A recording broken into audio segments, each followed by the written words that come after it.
And Jodie joins us now. Oh, it has it all. That trailer, like, it's amazing. I'm so gripped already at this. What a story. Unbelievable. Give us a quick overview. So I think what's so brilliant about it as a piece, it obviously, you know, you can see from the trailer, it covers 2 timelines. The current one being 20 years on from a horrific event that is essentially shattered 3 women's lives, and they are best friends, you know, and they're in, you know, like 19, 20-year-olds living their, like, a wonderful existence in the town they'd been brought up in, which is a place called Thirroul, which is a real place that we shot in. So beautiful. A horrific event happens, and then it's about the coming back together of these 3 women and what a trauma can do to a friendship, but also, interestingly, who owns the memory of it? Is it the person it happens to? Is it the people that witness it?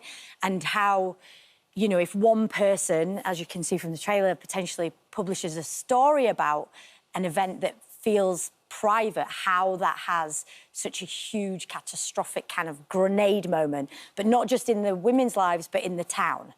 So what I love about dramas like this, which I think they did really well in Broadchurch as well, is that it isn't just the characters that are the story, but the place that you set it.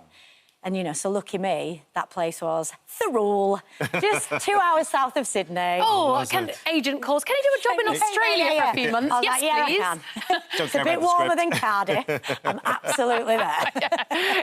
But you know what? I actually really like the story. I've watched the first episode and it did hook me because it was slightly different that, yes, you've got 3 friends bonded by a trauma, but the fact that one of them has written this novel about it all and no one's really realising how true it is. Yeah, and I think the thing that's really clever about it, and like Emily Ballou, who's written it, it's so beautiful how she can take something harrowing, but it's a kind of a sensory piece. There's a lot of use of memory, flashback. Sometimes you're in a scene with the younger version of yourself as well. It's kind of done in this very dreamlike way, which I think sets it apart from anything I'd read before. Yeah. And we have, like, the episodes follow a certain character's point of view as well, so you see it from all different perspectives. It must happen all the time. I think Authors must write, even subconsciously, about other people and friends, I events, mean, I've got loads of writer mates, and married to a writer, you be careful what you bloody say.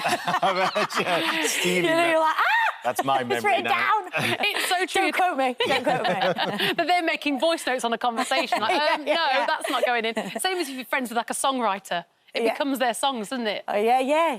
Unbelievable. But what's quite interesting is your character, because you're such a bubbly person, but the character's quite, she's quite reserved. Yeah, I think that that's what really interested me about playing Tess. When I first read it, I was like, oh, there's 3 characters, Tess, Hat, and Simone. And the Simone character who's written the novel, I was like, oh, man, I don't know if I can play Tess, because I think, you know, Nicole's such a phenomenal actress, and I was like, I think I'm all right for Simone, but I know Nicole's playing that part, so I definitely can't. But then when I started to go into it, I think the thing that fascinated me the most was that Tess is kind of deals with things in a very much opposite to me, which is I say everything out loud, I spew it all to anyone who'll listen.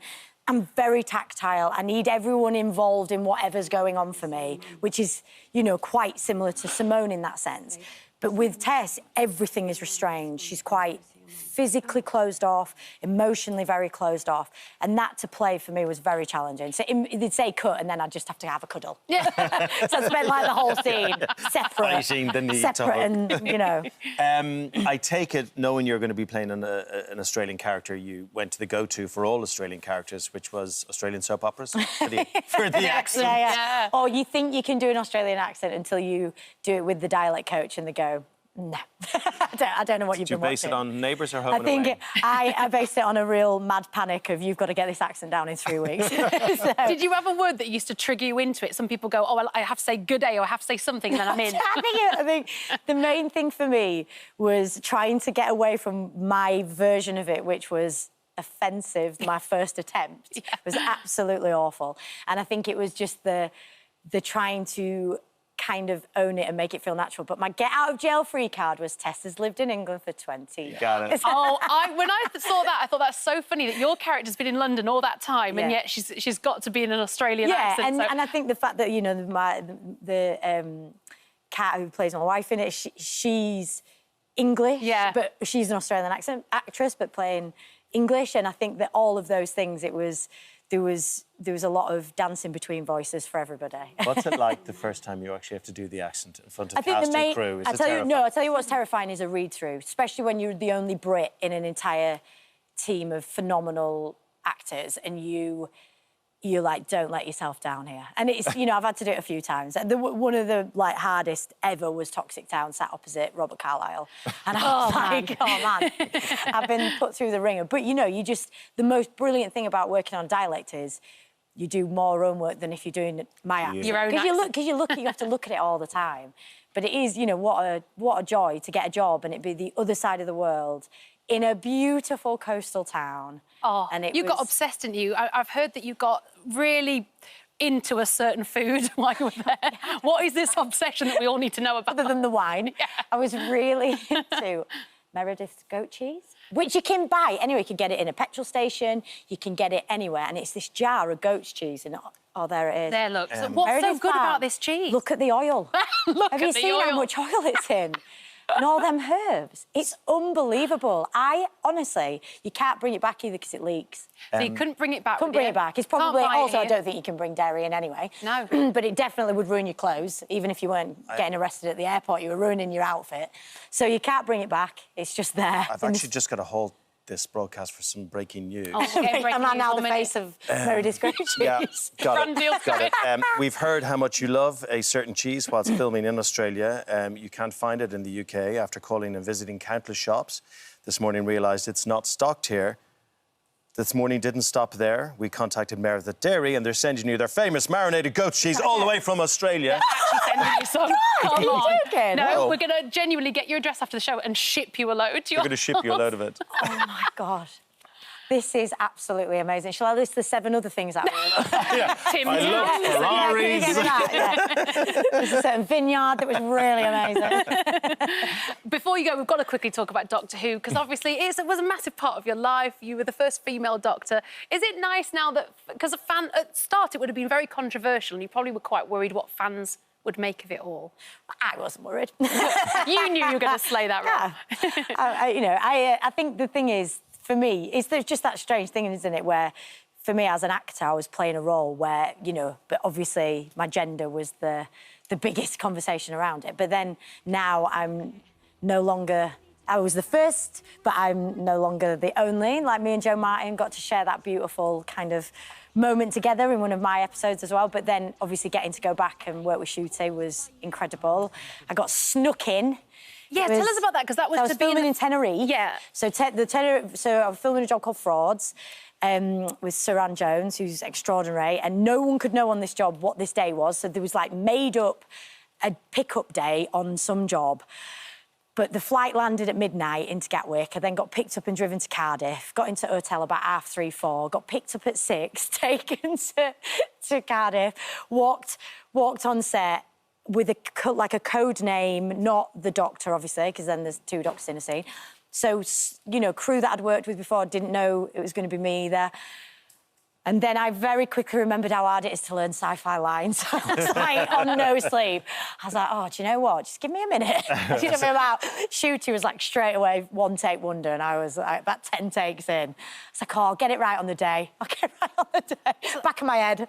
That's just so brilliant. It was amazing, but his TARDIS is absolutely massive, and there was just so much space to cover, and it was just, but it was magical. It's my happiest time. Aww. I loved being a part of Doctor Who. I loved living in Wales. I loved everything about it. And I had this day where I got to scream around at all these people that I loved and meet new people that are part of this extraordinary family. And then, you know, be a part of an iconic episode that didn't just have, you know, his regen, but also featured a couple of spoilers and surprises that we don't know about either. So I screamed as much as every other Whovian. Awesome. So, yeah. I know you got to go, but just very quickly... I do got to go, actually. I've got some Meredith's goat cheese to eat, so... I got like I've really got to go. 20 pounds of goat cheese to get through. Your 3 rules of life. I love this. Oh, yes. I think this is probably a PG version coming. Oh, yeah. Yeah, go on. Well, no, yours, not mine. No. I've no rules of life. I've got to say it in a nice... Be nice. I think it's 2. I think I've got 2 main ones. Be nice and don't be rubbish. The second one. The second I think one. I have a similar mantra, but it's just a different word. It's a different word. Yeah. On the first one, don't be nice. Yes. Oh. And don't be a... yeah. But it's just a good rule to have in life. just, if I could... There's the primary school version of it, and then there's the university version. I think they've figured that out at home. I think they've figured it out. So lovely to see you. Yeah, you too. Good luck Thank with it you. all. Thanks One for Night having us. continues on ITV1 on Saturday at 9:30, with all the episodes available on ITVX. Good to see you, Joe. Yeah, you too. Thank you for visiting our This Morning YouTube channel. Now, we upload new content every day, so go ahead and hit that subscribe button so you don't miss out. And we'll see you in the morning.